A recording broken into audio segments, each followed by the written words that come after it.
একটা মুহূর্ত, একটা অসাবধানতা, আর তাতেই ঝরে গেল তরুণ এক প্রাণ। বন্ধুর সঙ্গে ঘুরতে বেরিয়েছিলেন রাজবাড়ির এক তরুণী, কিন্তু আনন্দের সেই বিকেলটাই পরিণত হল মৃত্যুর মিছিলে। আজ জানব সেই হৃদয় বিদারক গল্প, যা ঘটেছে রাজবাড়ির গোয়ালন্দে, যেখানে মোটর সাইকেলের চাকায় ওড়না পেঁচিয়ে মৃত্যু হল সুমাইয়া নামের এক তরুণীর।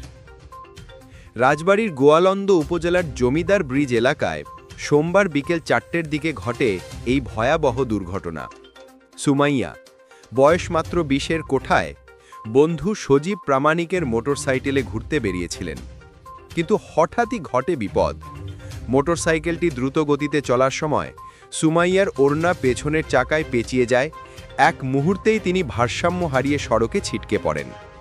মাথায় গুরুতর আঘাত পান, রক্তে ভেসে যায় রাস্তা। স্থানীয়রা দ্রুত ছুটে এসে তাকে হাসপাতালে নেয়। প্রথমে নেওয়া হয় গোয়ালন্দ উপজেলা স্বাস্থ্য কমপ্লেক্সে, কিন্তু অবস্থার অবনতি হলে দ্রুত পাঠানো হয় ফরিদপুর মেডিকেল কলেজ হাসপাতালে। সেখানে ঘণ্টার পর ঘণ্টা লড়াই চলে মৃত্যুর সঙ্গে, কিন্তু শেষ পর্যন্ত অতিরিক্ত রক্তক্ষরণে রাত 8টার দিকে মারা যান সুমাইয়া। যে মেয়েটি কিছুক্ষণ আগেই হাসি মুখে ঘুরতে বেরিয়েছিল, সে ফিরল নিথর দেহ হয়। পরিবারে নেমে আসে শোকের ছায়া, বোনের কান্নায় ভরে ওঠে রাজবাড়ির বাতাস।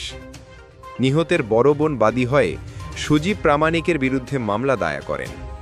অভিযোগ, বেপরোয়া গতিতে মোটরসাইকেল চালিয়ে ইচ্ছাকৃত অবহেলায় সুমাইয়ার মৃত্যু ঘটিয়েছে সজীব। মামলার পর পুলিশ দ্রুত অভিযান চালিয়ে ফরিদপুর থেকে সজীবকে মোটরসাইকেল সহ গ্রেফতার করে। আলাদিপুর হাইওয়ে থানার ওসি মোহাম্মদ শামীম শেখ জানান, আসামিকে আদালতে পাঠানো হয়েছে। পরিবারের অভিযোগের ভিত্তিতে আইনগত ব্যবস্থা নেওয়া হচ্ছে। একটা ছোট্ট ভুল, একটুখানি অসাবধানতা, আর তাতেই হারিয়ে গেল একটা জীবন।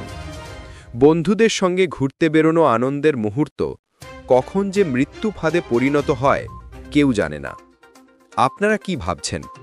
এই ঘটনায় কার কতটা দায়? কমেন্টে লিখে জানান আপনার মতামত। আর এমন বাস্তব, চিন্তা জাগানো খবর পেতে লাইক দিন, শেয়ার করুন আর সাবস্ক্রাইব করুন নিউজ বাংলা। আপনার এক ক্লিক আমাদের আরও খবর আনতে অনুপ্রেরণা দেয়।